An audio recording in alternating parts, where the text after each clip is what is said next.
اليوم في العراق هناك يعني مشروع للتسوية، هي يعني هذا المشروع هو مطروح من قبل الأطراف الحاكمة الشيعية، هل يمكن أن يكون هو البديل للمشروع الجامع للعراق في الفترة المقبلة أم لا؟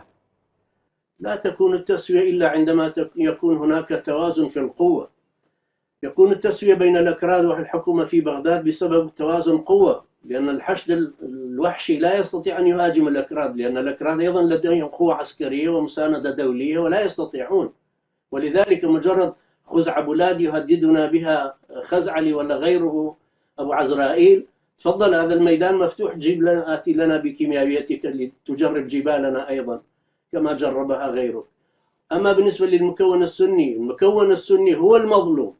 المكون السني العربي يجب أن نعترف بكامل حقوقهم في أرضهم، في اقتصادهم، في إدارتهم لمناطقهم، هذا شأنهم الداخلي. وأؤكد مرة أخرى، التسوية لا تكون إلا على حساب إعادة الحقوق إلى أهلها، ومن ضمنها إعادة المهجرين والمهاجرين والمظلومين إلى أماكنهم بكرامة وبتعويض.